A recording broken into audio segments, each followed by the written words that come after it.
Hello, hello, and welcome to the Superpilotish channel. My name is Graham Wilson, and I'll be talking to you from my basement. All right, so today we're going to be talking about it's going to be a little bit more of a flight instructor centered lesson today. But you'll be able to learn something if it's maybe you're training someone to do something. So, some of these little tips I'll be giving today could be helpful for just about anyone. Okay, so as you can see here, I today we're fortunate enough to have the cardboard out. Still don't have a whiteboard, but the cardboard's doing just fine. And as you can see here, what I have is a an incredible artist rendition of an airplane with the wings and the tail, and little arrows going around it to show where we're going to do our pre-flight inspection on our airplane today. So, anyways, that's a bit of a distraction. So now, one of the things that you have is and it's not necessary for my lesson. One of the things as an instructor that you are taught, and some people do it better than others, is that if you have any training aids around when you're talking to your students, you shouldn't have the training aids just sitting around. You should take them and put them out of view. Because if you have a training aid there, all the student's going to do is look at the training aid, and then they won't be paying attention to what you're saying. So today we're going to be talking about, I'm going to be going over all the 7 learning factors that are taught here in Canada for flight instructors, and how they would apply to the pre-flight inspection when you're going to be teaching your students something that for the first time. So that's one of the things that you teach if you ever go out and you take some flying lessons. One of the first things that you're going to learn is how to check out the airplane on the ground before you go up in the air. An airplane isn't like a car where you can just hop in and go.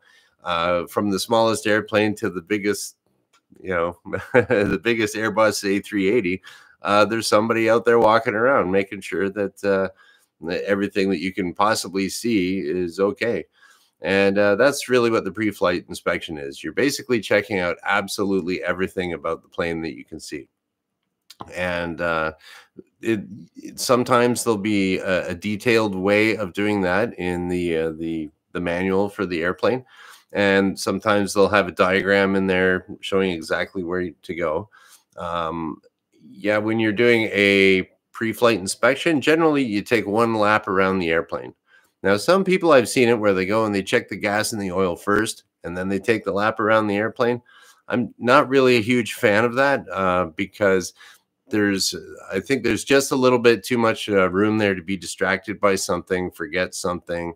Maybe you forgot to check the oil because you were talking to somebody about the weather, and then you're going around the plane checking out, and then you said, well, did I check the oil?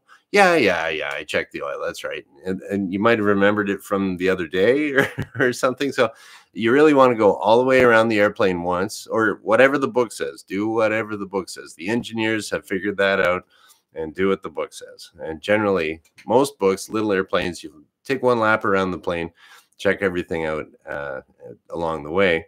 And then if you do get distracted, well, I'm right here. I see what I do, and then continue on in your lap around the airplane. Okay, so you're going to be doing that. If you're an instructor, you're going to be teaching a student how to do this. Now, the learning factors, there's 7 of them. Most instructors, when they first start, they memorize all 7. They put them onto the test and they forget them instantly. It goes right out of your head. That's pretty natural in aviation. Your head's full of stuff. You get it out and it disappears. But you can't remember absolutely everything in aviation or instructing or anything like that. That's why there's manuals there for you to reference. There's books. There's the internet. Mr. Google is always good at checking things out. But once you have it in your head, even if you forget it, your recall will be really quick if you just reference a book and then, oh, okay, yeah, I remember that. So anyways, we're going to start off with our learning factors. First one, I'm looking over here at my list.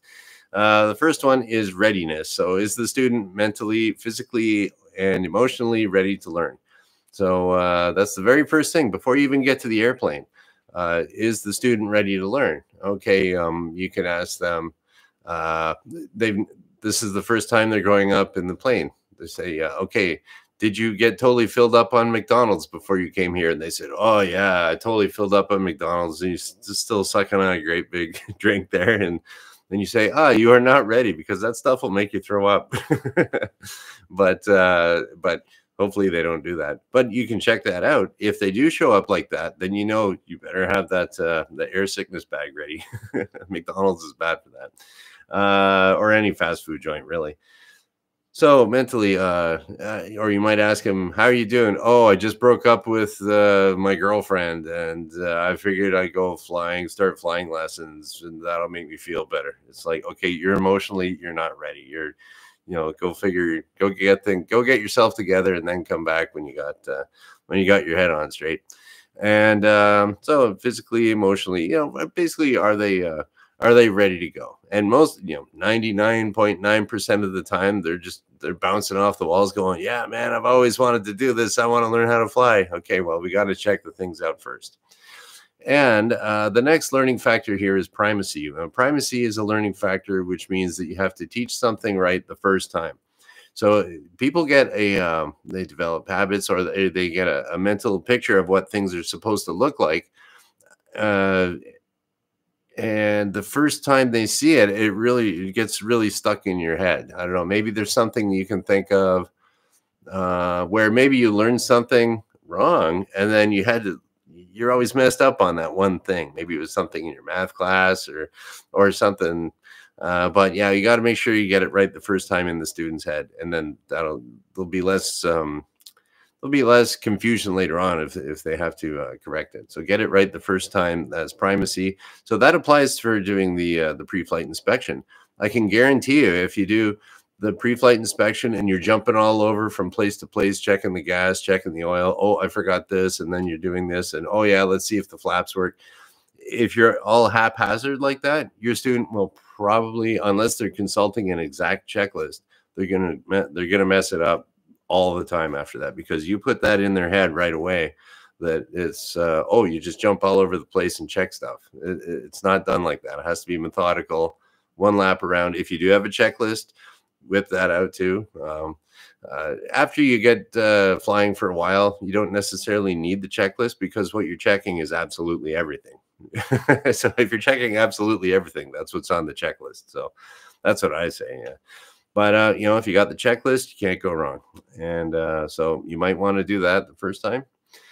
And okay, the next learning factor is relationship. So relationship is where you're teaching something from something that the student knows to an extension of that, something that's known to the unknown, or something simple to complex, and something that's real easy to something more difficult. So relationship learning factors, you don't start off with something and blow their brains out and then go over, oh yeah, this is the easy way to do it. Like, no, you want to work up the things. An example of what you could do on your pre-flight inspection with your student is as you're going around, you're probably going to go around to the wingtip and check out the navigation lights, or the strobe lights, or whatever's on the wingtip you got for lights.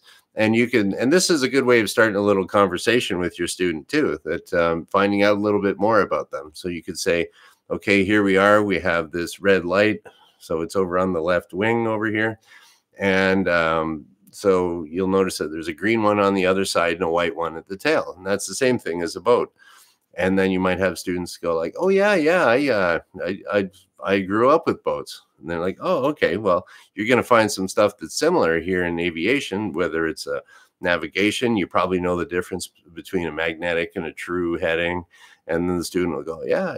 So now you've kind of developed like a little bit of a rapport. The student's thinking, oh, okay, I can kind of get this.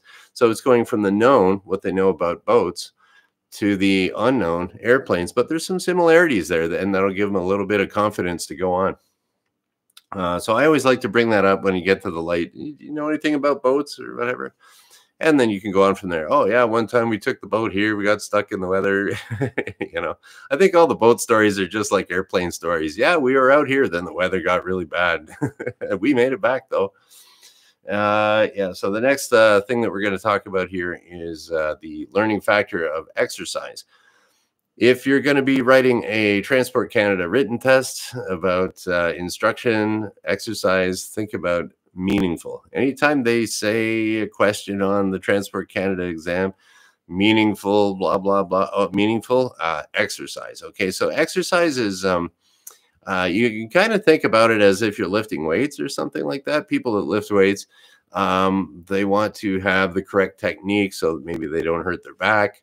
They're working the correct muscles, the full extension of the muscle, so it holds all the ligaments and everything together. So you want to do correct practice, and it has to be meaningful. So that's exercise. So what you can do for your for a pre-flight inspection. Now, there's some really meaningful things there that when you're checking the fuel, that's really meaningful, because if you don't have it, well, you're going to be on the ground at some point, and not necessarily where you want to be. So that's really meaningful, and how much oil you have in the engine too, because airplane engines actually use a bit of oil. If you're not a pilot, maybe you didn't know that like the aircraft engines of all these little Cessnas and everything flying around, the technology that's in the engine is actually probably about 100 years old almost. But the reason that they use up oil, they might be kind of hard to start. Well, it's 100-year-old technology, and it's not that fuel efficient compared to a regular little car. But the thing is about airplanes is the whole with airplane engines, everything is a trade-off. You might get more horsepower, might be easier to start. You might have better cold weather performance. You might engines are all one big trade-off. And so with aircraft engines, it's less fuel efficient. You're going to burn up some oil.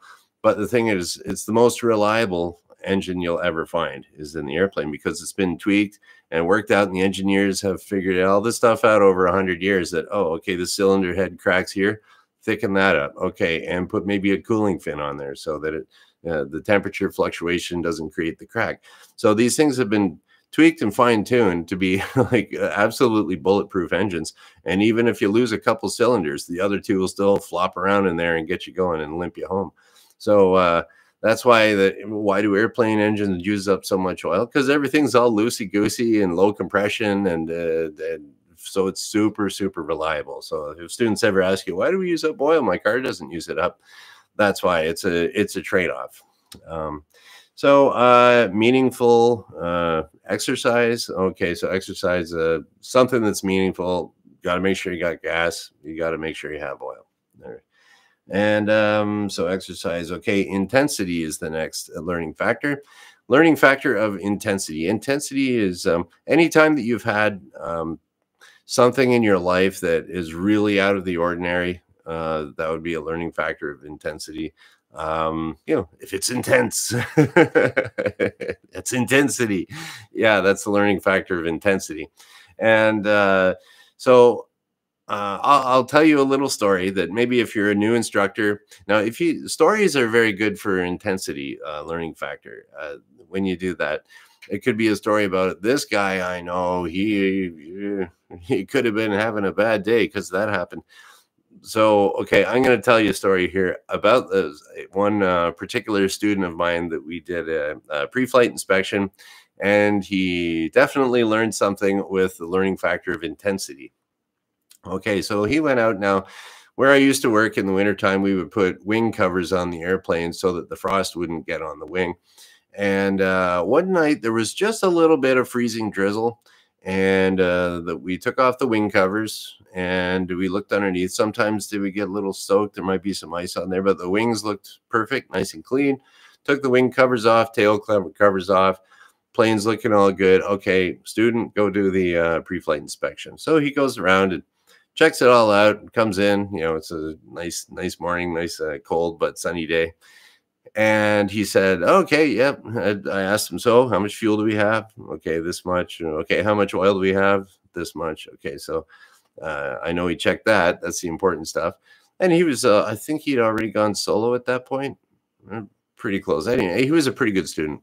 And so, okay, he's got this under control. We go out there, go to the airplane. And whenever your student does a walk around on the plane, Yeah, you kind of take a general look here and there. The fuel cap's on. Did they forget anything? Are the chocks out? Is it tied down? Did they untie everything? So this guy, I see there's this tube called a Pitot tube, and it's just this little tube with a hole in it, and that's how the airspeed is read in an airplane. Well, I looked at the Pitot tube, and there was this ball of ice about the size of a golf ball, just like stuck on the end of the Pitot tube. So there's no way that the airspeed would register with that ball of ice on it. And I said, "You checked everything out?" And he said, "Oh yeah, I'm good to go." And I'm like, "Well, what's that?" And he looked at it, and his face just went white. Like, "Oh no, that's not good." I'm like, "No, it's not." So yeah, so, and I guarantee you, after that, every single time he was checking that Pitot tube inside and out. Yeah. And what do you do if you get a ball of ice on there? Everything else is fine. Well, this is what we did. I didn't feel like, yeah, it's just some ice. It should, and the Pitot tube's heated, so we started up the engine, heated up. You can turn this thing on.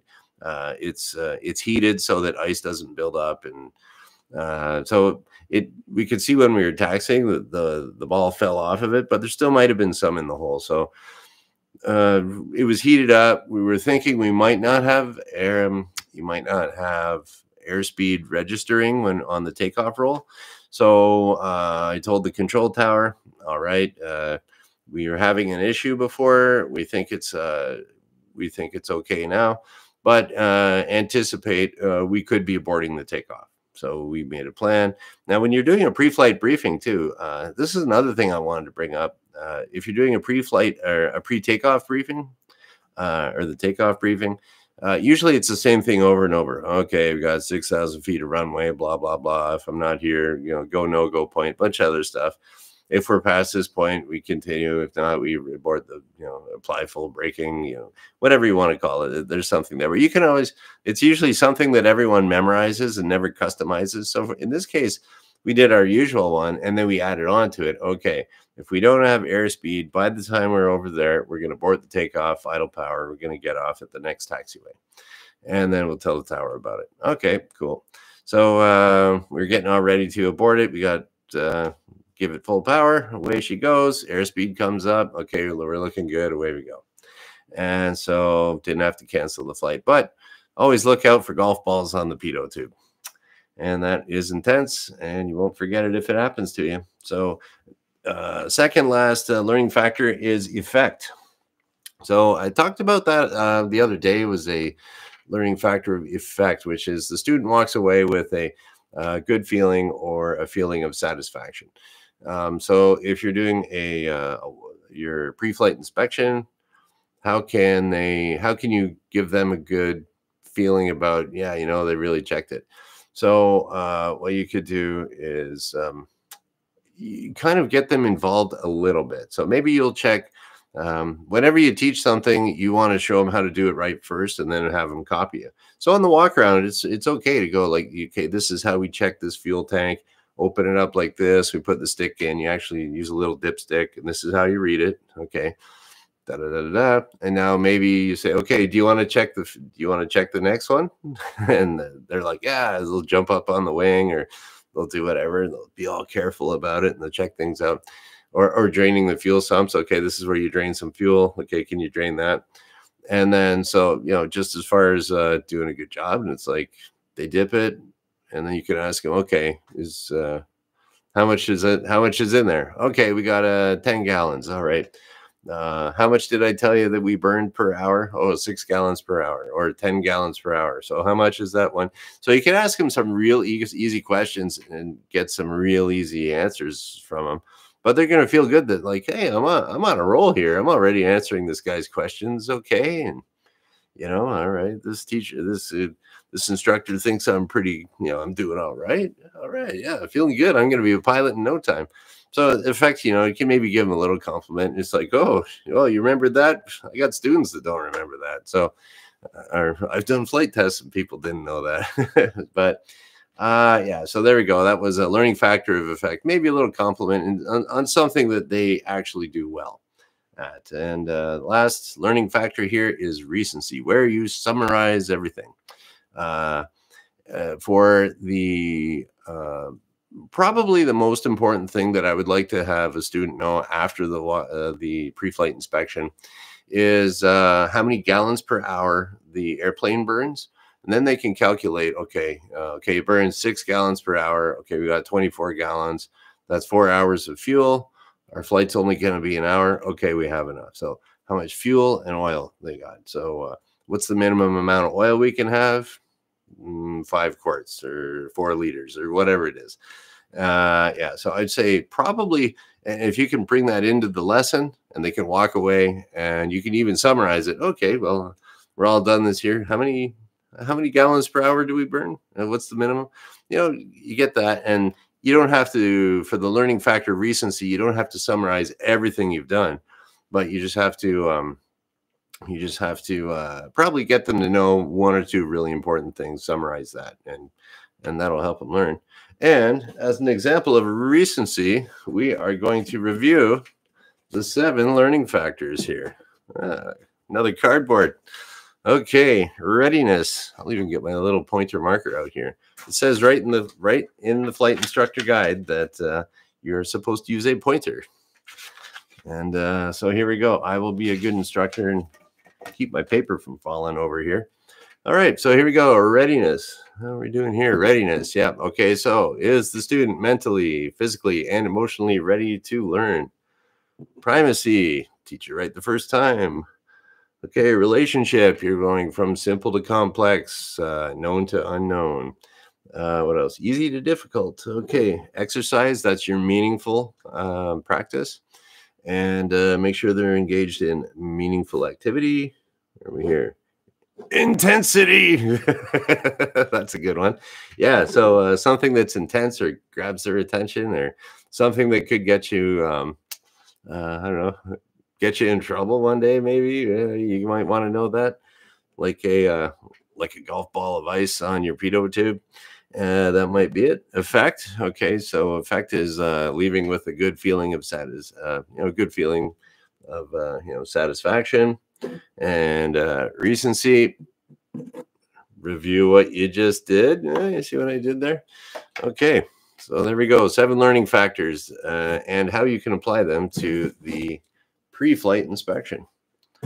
Okay, so there we go. Another one down today. And okay, so that's about it. I don't think I'll be going on too much more. Next, I'm trying to think of what my next video is going to be, but it will be on, today's Wednesday, it will be Friday at noon. So I'm going to do it Monday, Wednesday, Friday at noon Eastern time.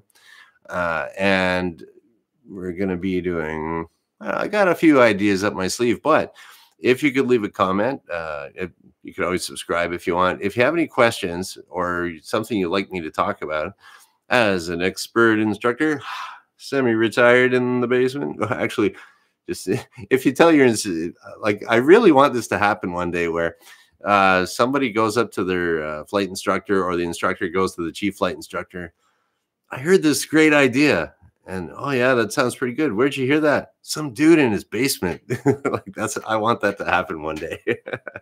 So yeah, so from some dude in his basement. If you want to give me more ideas on what I can talk about, I can talk quite a bit about anything. So feel free to leave a comment. Feel free to subscribe.